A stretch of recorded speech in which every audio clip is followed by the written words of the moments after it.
Yogi Kaar Khalsa, Yogi Fateh. My name is Guru Nanak Singh, and today I want to reply to a very disturbing video where Ek Ong Kaar Kaur, the top philosophical writer for Yogi Bhajan's SikhNet tantric yoga group, has literally lied about Guru Nanak Dev Ji performing yoga and getting training from the yogis. This couldn't be farther from the truth and is just the opposite of what Guru Nanak Dev Ji taught, that Sikhs do not do yoga.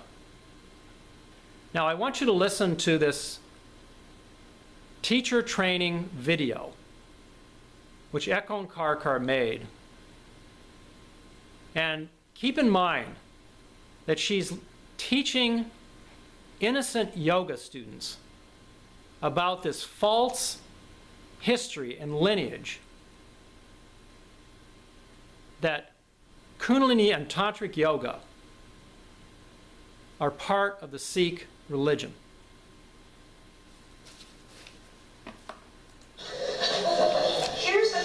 So what I'm going to do today is I'm going to talk about the history the best that I can.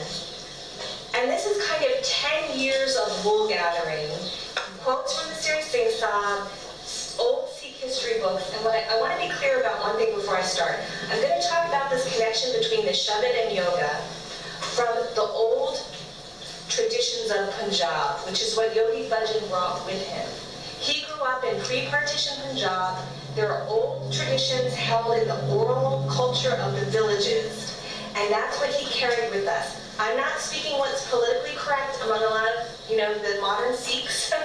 I'm not talking what the scholars are talking about in the universities. I'm talking from this tradition, these old Punjabi traditions that are there in Yogi Bhajan's teachings and also there in some of the old histories of the Sikh. And that's how we're approaching this. So I'm going to give you my best understanding of the history of how the Shabad and yoga got connected from that perspective. Okay, so the first thing to know is I wrote an article and it quotes Yogi Bhajan. It's called Guru Nanak and the Yogis. And there's a really important, couple of quotes in there where Yogi Bhajan basically affirms that Guru Nanak was a yogi. In fact, he was a very good yogi. And what he said is, Guru Nanak was a very good yogi, trained by very good yogis. He had a great friendship with the yogis. Let's stop right there. This is a complete lie that 3HO and Yogi Bhajan's Tantric Kundalini Yoga group is spreading. Guru Nanak never trained with the yogis. Now, I want to quote from an excellent article that was written by the Sikh Free Press recently, where Anju Kaur, who is the writer of this article, quotes many Sikh scholars, historians, and people that are very knowledgeable about Sikh history. And I recommend everybody to read this article. It's called American Yogis Distort Sikh Scripture. And it tells the truth about these lies that Yogi Bhajan's group is spreading. It says in this article, and I'll quote here, Ek Ong Kaar Kaur Khalsa's only source of information is Yogi Bhajan. And you notice how Ek Ong Kaar Kaur says, oh, Yogi Bhajan referred to the oral history.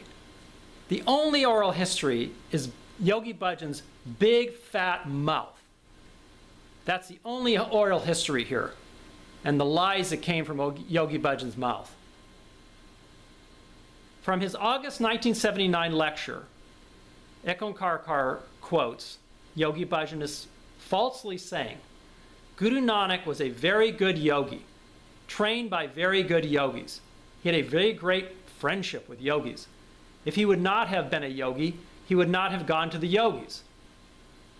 This is completely false. Guru Nanak Dev Ji went there to confront the yogis, to show them that their yogic ways were false and did not lead to enlightenment, as they thought they did. So again, Yogi Bhajan is her only source for these statements that she makes. Let's listen to some more about what Ek Ong Kaar Kaur says here. And then he talks about how he went into the water for 3 days, and he said that Guru Nanak was a yogi and he had the Jal Samadhi. Jal Samadhi means he went under the water and came out after 3 days. And when he came out, he uttered the word Satnam, and after that he uttered Japji. So the yogic history around Guru Nanak is that he was a yogi, he did go in the water for 3 days, he achieved a deep state of samadhi that allowed him to be under the water for 3 days. He had his enlightenment experience there, and when he came out, he had this universal vision that he began to spread and share with people. Okay? So, in that, at the time, there were a lot of yogis in his contemporary world, and the problem with the yogis was not that yoga was wrong or bad or the teachings were bad. It was that the culture of the yogis had become very corrupt. And so there's another article called Baba Sri Chand and the Yogic Culture, again where I'm quoting Yogi Bhajan, and he says that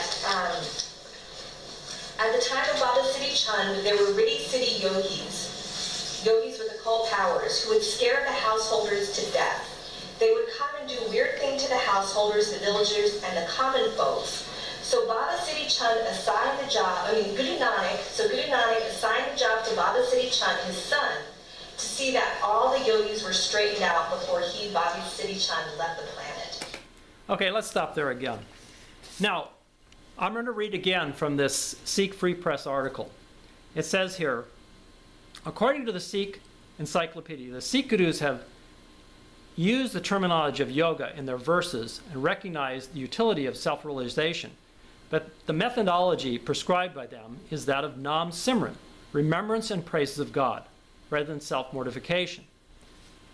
So again, this shows how Sikhs are devoted to worshiping God and doing Nam Simran, not to doing the self-mortification of these yoga practices. In Sikhism, Nam Simran is not the repetition of one word or hymn, as in yogic mantra. This is Harjinder Singh, he's a Sikh scholar, added. Sikhism totally rejects ritualism. He said, the mere repetition of any word or hymn is pale ritualism. So, I can relate to you a story that I heard many years ago about a yogi and a Gursikh who were walking together. I think this story illustrates the difference between yogis and Sikhs. The two were walking together, and it was in the desert. They were very thirsty. So they came upon a well.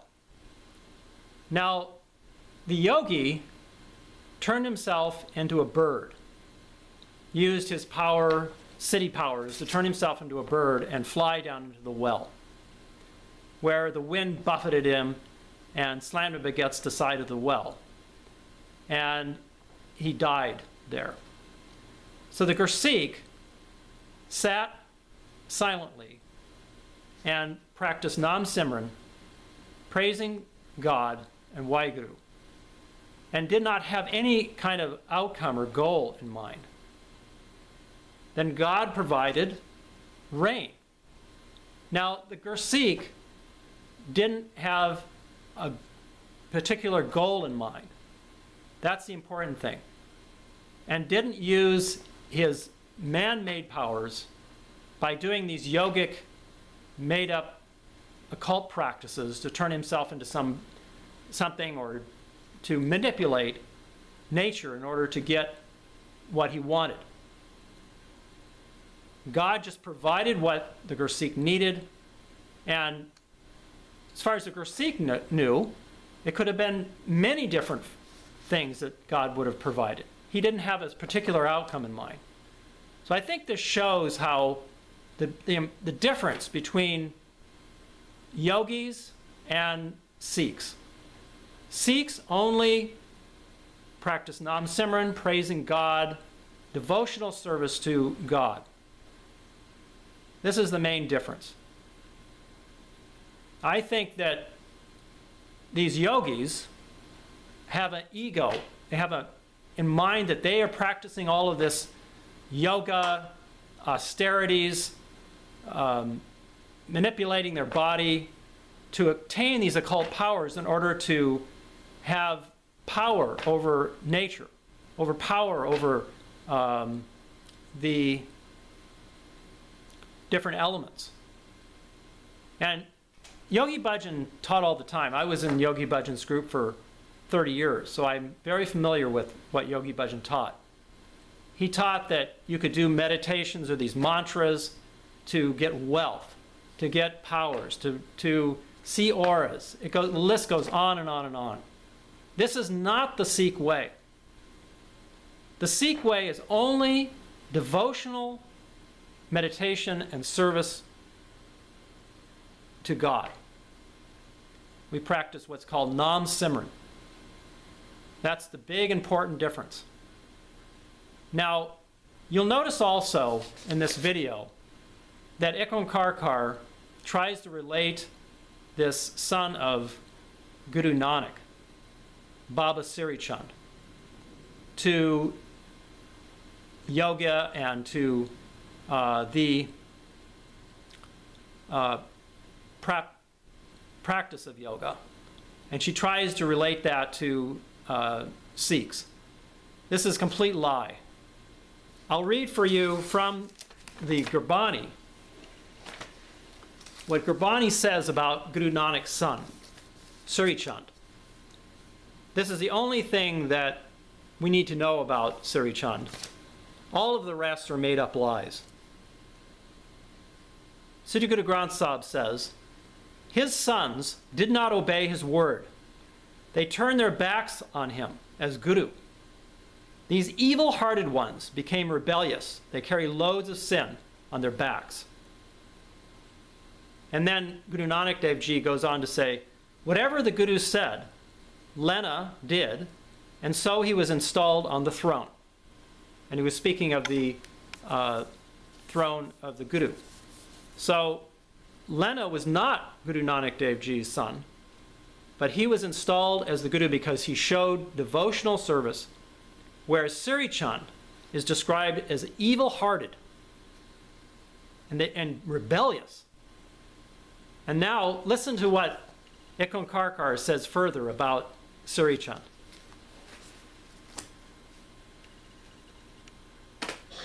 Baba Sri Chand lived over 100 years. So this old Punjabi tradition is that Guru Nanak was a yogi. He had the Jal Samadhi, but he saw the corruption in the yogic culture, and he was confronting that corruption all the time. You're not being householder. Let's just stop there again.